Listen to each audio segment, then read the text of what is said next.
Matt, it's so nice to meet you. This show is wild. I loved it. The biggest compliment I can give you is that normally I do so many junkets that I'll watch like 2 or 3 episodes of something, just enough to get the questions that I need. But I binged this whole show in like 2 nights. Great. Yeah, so it was awesome. First question, he's not here. So how intimidating is Christoph Waltz in person? He's certainly, yeah. I mean, from his film work, I was very intimidated by him.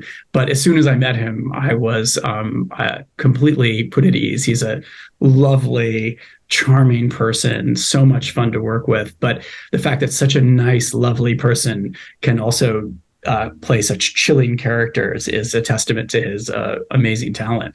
He's so good. I feel like I've never seen anybody that can be like equal parts charming and scary as he is. He's just fantastic. I love him in everything. Now, no spoilers, but the pilot has one of the most intense opening scenes I can remember seeing in some time. How far did you get into the script before you were like, okay, I'm in this, I want to do this? I think I was just carried along the whole time, seeing it in my head, and it's rare when you read a script and you can just imagine it as you go. And I think we probably changed, I don't know, half of a sentence from that script that I first read to the one that we shot. I mean, it was right out of Tony's brain. He's just an incredible storyteller with a great voice as a writer. He's so much like Christoph. He's so adept at comedy and drama and thriller. He can kind of do something so original and unique as a writer that as a reader, when you get that, you're just in it the whole time.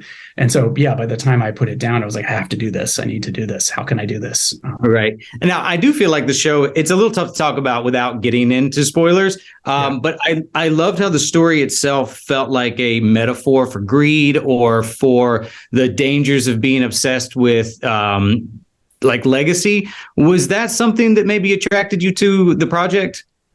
Yeah, I mean, the show has so much incisive social commentary going on at the same time that it's just straight up entertaining. And it's incredibly rare to find something like that. I think it feels like a very smart sort of look at our life right now, especially our life at work.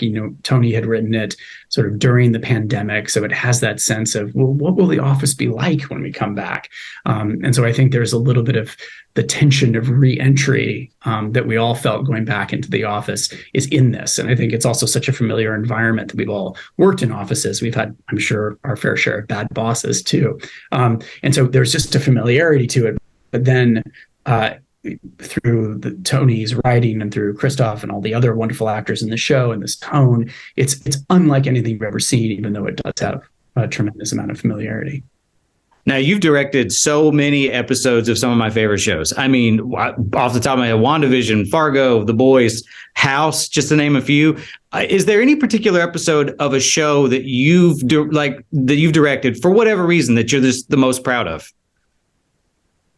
There are a lot over the years. The reason why I was drawn to The Consultant is that it's so unusual and it combines tone in such a cool way, because I really like doing things that I haven't done before, right? So there's no one episode because there have been so many that behind me I've got a Game of Thrones poster working on Thrones, and doing that episode, Spoils of War in particular, was really fun. Big dragon battle, amazing. And then over my other shoulder I have The Nightman Cometh, which is a kind of cult episode of It's Always Sunny in Philadelphia, which I love, where they put on a musical, and we toured it around as a live stage show as well. So that's they're completely opposite things, but they both sort of speak to things that I love and challenges that I love as a director. That's awesome. So full disclosure, I'm with ComicBook.com, and I'm so excited about Fantastic Four. I know you can't talk a lot about it, but are you also as sick as me as the Fantastic Four casting rumors?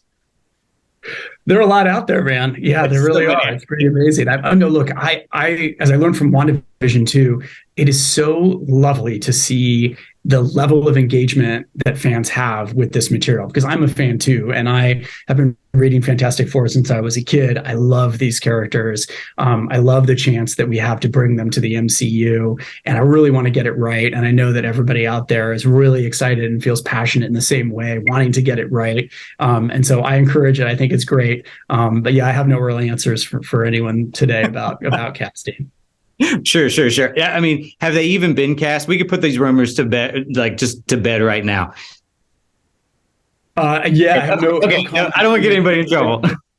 Yeah, unfortunately, no comments to make. Sorry. At the very least, can you confirm that Galactus is not going to be a cloud in the MCU? I can neither confirm nor deny anything. Oh, yeah.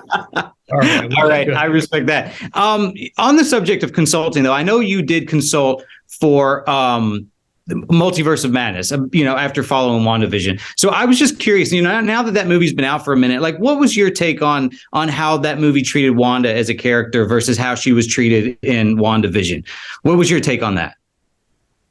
Yeah, I did. I talked a lot to Michael Waldron, who's the writer. I talked to Sam Raimi, the director. We also shared a lot in terms of art department, because we were, creating Darkhold and creating things that was her costume that would continue on. So there was a lot of synergy and conversation about it.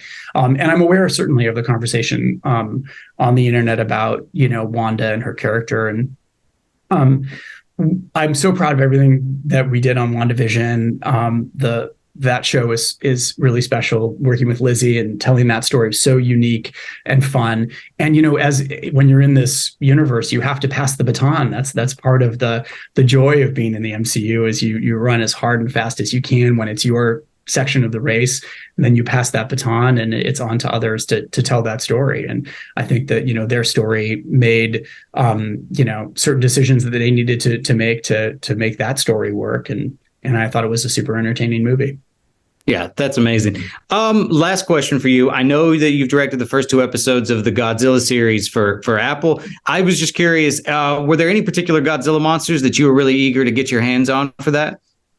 Well, Godzilla, first and foremost, I still have my old Toho Godzilla toy with the arm that shoots off and the little tongue that comes out when you press the back of its head from when I was a kid. And I used to watch those movies with my dad and absolutely love them. And so just the chance to film scenes where there are hundreds of people running down the street trying to escape from Godzilla. I mean, that's definitely, you get to check that off the bucket list. That's pretty awesome. So it was fun. And we were creating a lot of cool Titans and monsters, some new, some old. And so it's fun. I'm excited. Not to mention that you get to work with Kurt Russell, right? Yeah. That's the coolest thing I like. Big Trouble in Little China is my all-time favorite movie. So the fact that you got to work with Kurt Russell is like the coolest thing in the world to me. And he is one of the coolest guys. And I get to chat with him about Snake Plissken and about The Thing, McCready, and all those great stories and classic movies. And he's just as lovely a human being as there ever has been, and it was really fun. That's incredible. Matt, I know you got a lot of people to talk to today. I don't want to take up any more of your time, but thank you so much for taking the time. Oh, I appreciate it. Thank you, Chris. Have a great day.